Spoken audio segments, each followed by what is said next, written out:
Bonjour à tous et bienvenue sur Audiophile détendu. Aujourd'hui, nous nous retrouvons pour le test d'un ensemble provenant de chez Unitra avec l'amplificateur intégré WSH 605 et le lecteur CD CSH 801. Mais avant de commencer, c'est important, abonnez-vous, laissez un commentaire, un pouce bleu et partagez cette vidéo si vous avez trouvé ça cool. Allez, c'est parti.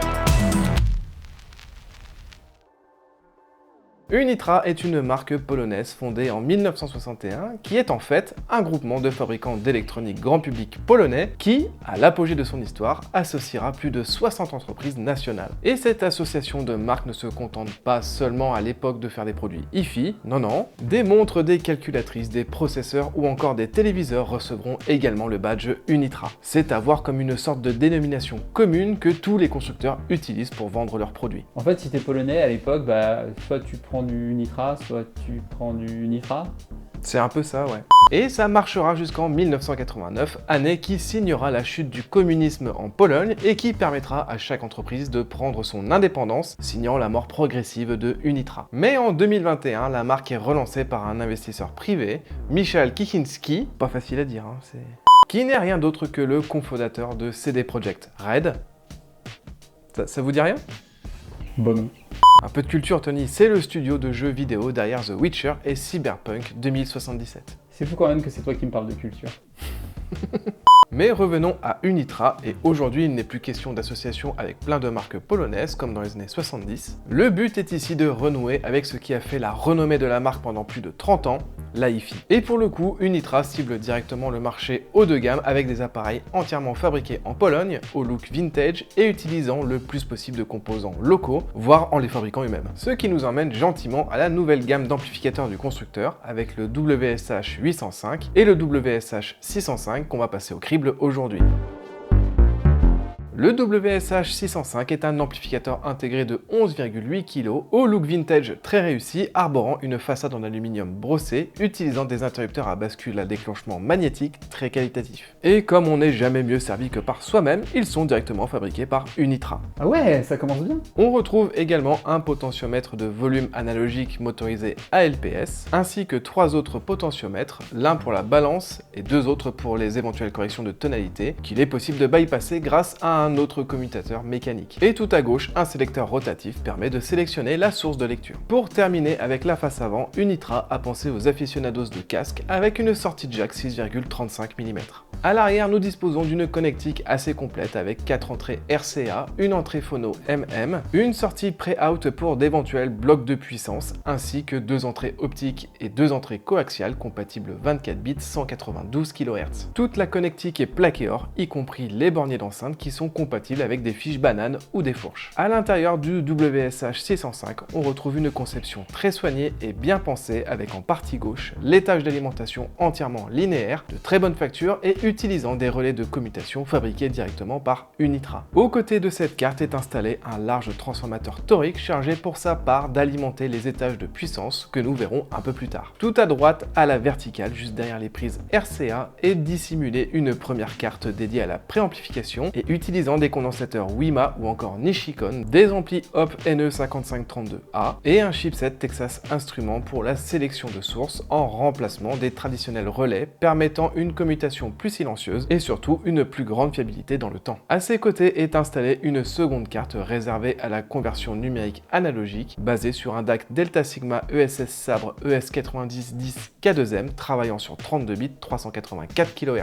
et associée à l'horloge maître du WSH 605 605 cadencé à 80 MHz, permettant une synchronisation très précise afin de réduire drastiquement le jitter. Sur la partie avant du châssis est disposée une autre carte rassemblant toute la circuiterie de contrôle de l'amplificateur basée sur un processeur ARM. L'étage de correction de tonalité analogique, la gestion du volume à l'aide du potentiomètre ALPS, l'amplification de la sortie casque et l'étage tampon final de la section préamplification avant d'attaquer les modules de puissance. Ces deux sections sont justement raccordées via deux câbles coaxiaux blindés utilisant des terminaisons RP-SMA. L'étage de puissance abrite ici une topologie en classe AB push-pull à correction de gain à la place d'un système à contre-réaction classique. Ce procédé analyse en temps réel la différence de gain entre le signal d'entrée et de sortie induit par la non-linéarité, aux variations thermiques ou à la charge des haut-parleurs et renvoie à l'étage d'entrée un signal de compensation inversé. Cela permet de réduire la distorsion harmonique, d'augmenter la dynamique, de réduire la coloration sonore ou encore d'offrir une meilleure stabilité thermique à l'amplificateur. Chaque bloc de puissance utilise dans le WSH 605 une paire de transistors Toshiba TTA 1943 et TTC 5200. Ces transistors permettent dans cet amplificateur Unitra de développer une puissance de 2 x 70 watts sous 8 ohms ou 2 x 110 watts sous 4 ohms et une capacité en courant instantané pouvant atteindre 15 ampères. Et afin d'alimenter dignement ces transistors de puissance, Unitra a implanté un impressionnant réseau de condensateurs de filtrage multi-étagés avec 6 condensateurs Rubicon de 4700 microfarad pour 50 volts, 6 autres condensateurs Aichi de 2200 microfarad et 8 condensateurs Samoa de 470 microfarad pour une tension de 25 volts. Cette combinaison permet d'assurer une réserve d'énergie importante et une tension d'alimentation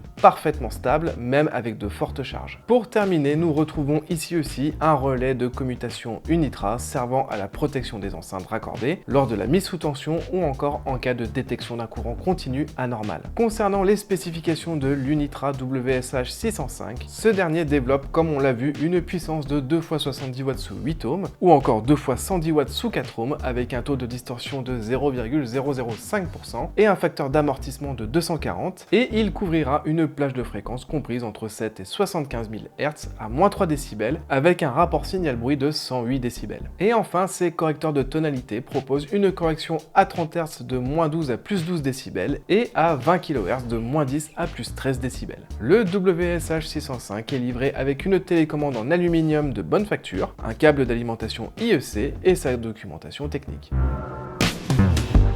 Le CSH 801 est un lecteur CD de 6,9 kg entièrement en aluminium mélangeant subtilement un design rétro et moderne à la fois. Sa face avant utilise comme sur l'amplificateur un sélecteur de mise sous tension mécanique fabriqué directement par Unitra et à ses côtés nous disposons de deux boutons permettant de contrôler la pause ou l'arrêt de la lecture et un potentiomètre cliquable servant à passer au titre suivant, à avancer dans la lecture ou encore à naviguer dans les menus du lecteur. Au centre, le CSH 801 intègre un écran de 3,7 pouces assez original à technologie e-ink utilisant de l'encre électronique pour afficher les différentes informations de lecture. Cette solution très répandue sur les liseuses électroniques offre l'avantage d'une consommation électrique extrêmement faible et d'un rayonnement électromagnétique quasiment nul. Cet écran non auto-émissif est illuminé par une petite LED au rendu assez élégant et à l'intensité ajustable. Enfin, tout à gauche est installé le tiroir en métal du drive avec son bouton d'ouverture. Au-dessus de celui-ci, Unitra a rajouté une petite fenêtre rétroéclairée permettant de voir le disque tourner lors de la lecture. Le châssis du CSH 801 repose enfin comme l'amplificateur sur de discrets petits pieds en aluminium.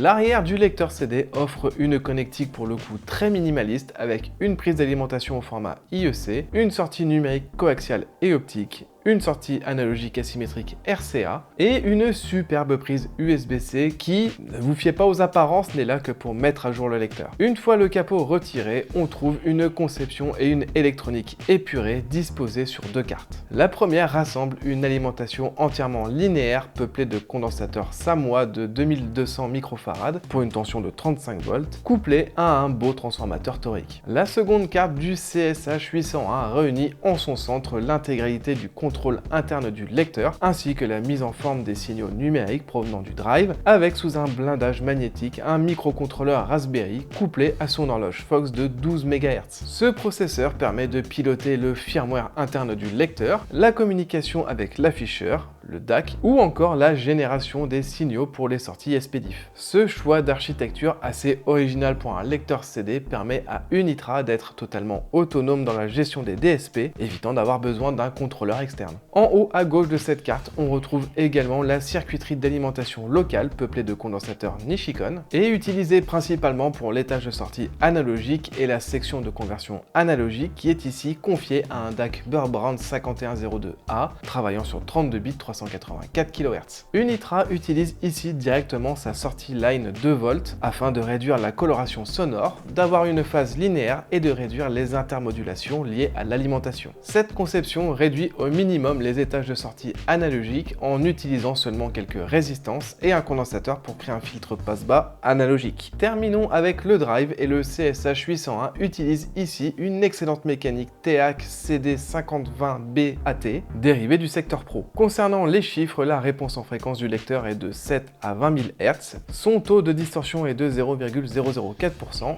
et sa plage dynamique est de 92 décibels. Le CSH 801 est compatible avec les CD, CDR et CD-RW, il n'y a malheureusement pas de support du SACD. Le lecteur est livré avec un câble d'alimentation IEC, une télécommande en aluminium pouvant piloter les amplificateurs de la marque et la documentation technique. À l'écoute, cet ensemble fait la part belle au respect des enregistrements avec une excellente neutralité. L'amplificateur offre un rendu très droit et défini, notamment dans le haut médium et les hautes fréquences, et son bas médium s'est montré vraiment énergique et impactant. Le seul petit bémol vient de l'infragrave qui nous a paru un peu en retrait et manquant un poil d'assise. Ce n'est pas vraiment un défaut et pourrait même devenir un avantage avec des enceintes généreuses dans ce registre. La spatialisation est également satisfaisante et se trouve globalement dans la moyenne et son étage numérique s'est montré vraiment performant et cohérent. Le lecteur CD de son côté nous a surtout impressionné de par ses capacités dynamiques et son étage de sortie analogique minimaliste procure de surcroît une très grande neutralité et pureté dans le rendu. Unitra a soigné les étages d'alimentation linéaire de ces deux produits et clairement à l'écoute ça s'entend.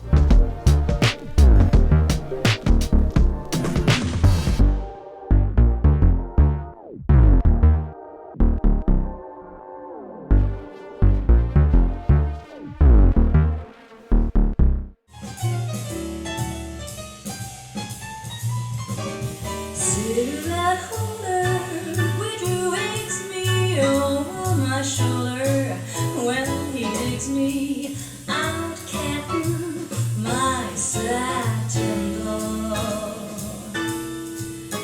I'm stories ending dance with me. Love me. The miles are stones in front of me. I got my little house, I live in it. I got my little babe, I feed her. I got my little bills, I take care of her. Le WSH 605 est un amplificateur doté d'une belle alimentation qui, malgré ses 70 watts, saura dompter des enceintes à l'impédance compliquée. Le CSH 801 offre une qualité de restitution excellente, très neutre et dynamique. Beaucoup de pièces mécaniques sont directement fabriquées par Unitra comme les commandes ou les relais internes.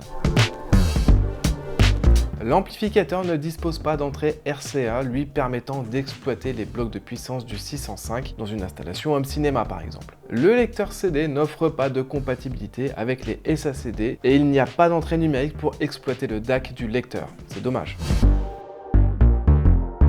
Cet ensemble Unitra est une belle surprise. À l'écoute tout d'abord par la neutralité de l'ensemble, sa dynamique, mais également en termes de conception interne où le constructeur a fait des choix techniques originaux. Le WSH 605 brillera par sa polyvalence, son DAC intégré de qualité et surtout sa grosse alimentation lui permettant de driver un large panel d'enceintes. Le CSH 801 de son côté nous a impressionné par sa dynamique et surtout sa grande neutralité. Il est cependant dommage de ne pas pouvoir l'utiliser utilisés comme DAC externe. Ces deux appareils sont en tout cas disponibles depuis quelques semaines en France au tarif de 3 099 € pour l'amplificateur WSH 605 et 2 199 € pour le lecteur CD CSH 801 et ils sont tous deux proposés en deux finitions, noir et argent. Voilà, cette vidéo est maintenant terminée, on espère que ça vous a plu et on se retrouve très vite pour un nouveau test. Salut!